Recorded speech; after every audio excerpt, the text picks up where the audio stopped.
What's up, YouTube? A special shout out to the subscribers here and welcome to another weekly training video where I'm here to talk through all the training I'm doing to prepare for Ironman Texas coming up in April of 2026. In today's video, I'll talk about how last week's training went, take a look at what Garmin thinks about the last couple weeks of training, and then talk about a few things I'd like to accomplish in the next few weeks with my training before my next and final race of the 2025 triathlon season. So starting off with last week's training, I think overall I had a very enjoyable week of training. I got some really good riding done, not just on my triathlon bike, but also a lot of other cycling activity that I got up to last week. And I continued my streak of 4+ solid strength sessions. I was doing some strength training almost every day last week. So let's take a look sort of day by day, go through it pretty quickly. On Monday, I started off the week with the longest swim that I've done in a long time. So 4,100 yards in the pool, 8x400 was the main set, and I actually felt fantastic. I really felt good getting out of the water, getting that long swim under my belt. I feel like I have been working towards this point where I can swim 4,100-ish yards and feel comfortable about it. I definitely couldn't say that even maybe 5-6 weeks ago. So definitely happy with the direction that my swim is heading. Also went out on Monday and did some mountain biking. It's not really mountainous here in Houston, but we've recently got some new bikes and I am really enjoying getting off of the tarmac, getting onto some trails and gravel with these bikes that we have. My son got this awesome 29-inch mountain bike and I'm trying to keep up with him on a Walmart kind of mountain bike setup situation, but I'm having a lot of fun with it. Also went to yoga on Monday night as well. So Monday was a really good training day. Huge swim, really enjoyable ride, nice yoga session. On Tuesday, I went out and did even more mountain biking. My son was off from school. We took the bikes up to Memorial Park here in Houston and shredded for 10 miles. It was a pretty long day. Little under 2 hours of ride time on Tuesday, but really enjoyable stuff. And I made sure to get my strength training done that morning before heading out on that mountain bike adventure.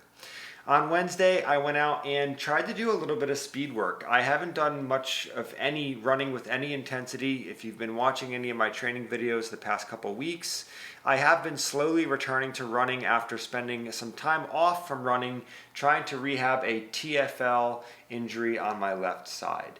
I'm happy to say that not only did I get more running done last week than the previous week, so I'm increasing the volume. I also worked in a little bit of intensity on Wednesday, and when I say a little bit, I mean like a little tiny baby bit.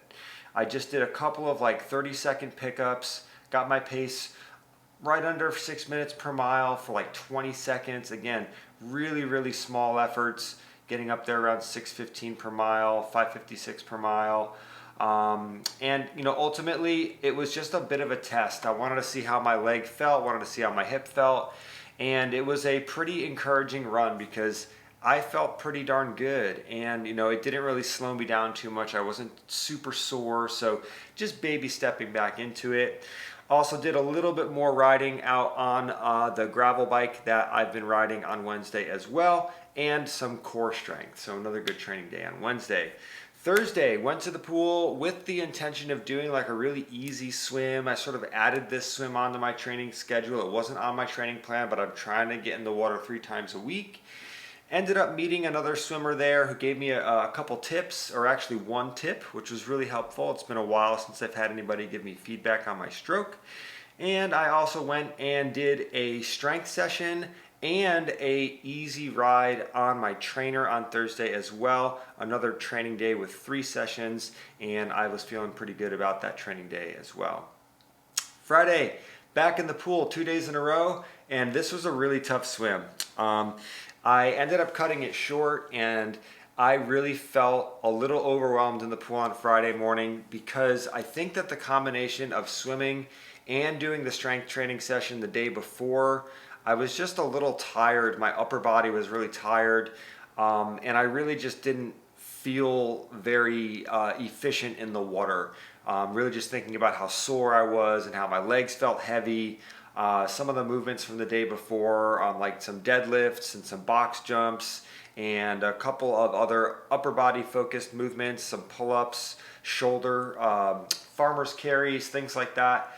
And I ultimately have decided that if I'm gonna swim Thursday, Friday back to back like this, I think I need to put more emphasis on the swim on Thursday morning before my strength session so I'm fresh.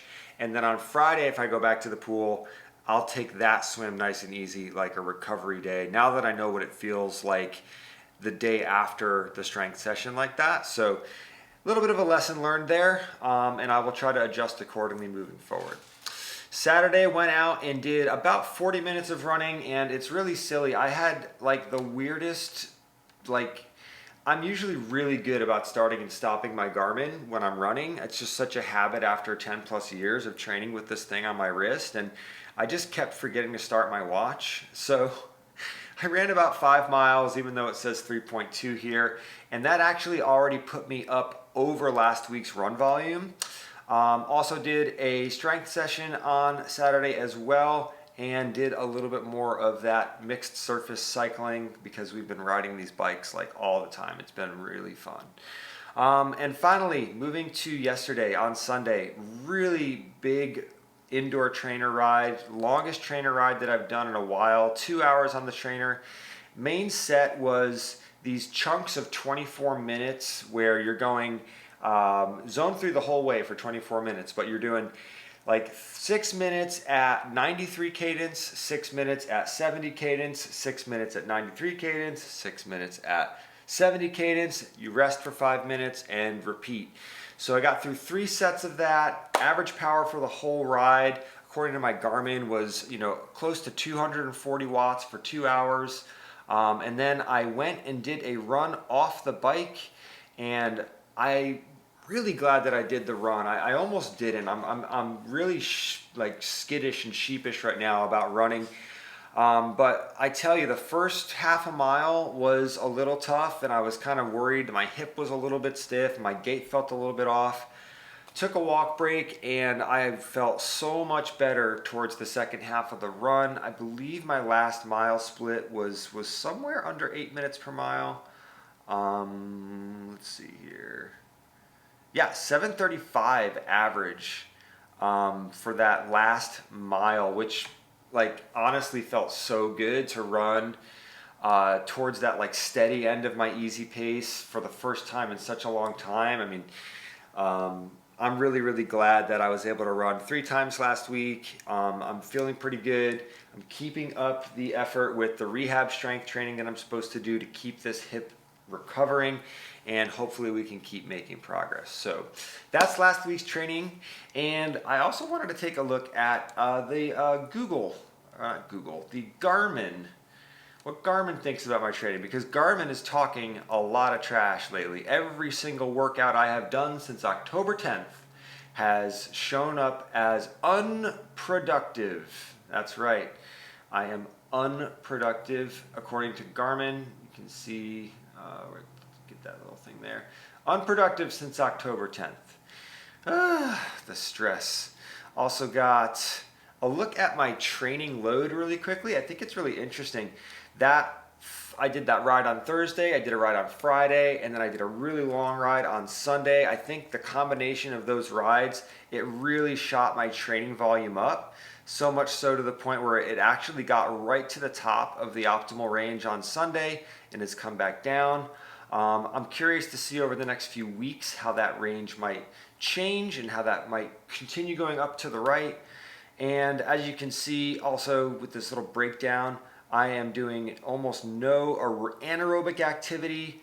I'm doing more than the recommended amount of low aerobic activity, a lot of taking it easy, and almost in the range for what Garmin believes is a good high aerobic activity for my current training load. So that's everything about last week's training and how Garmin feels.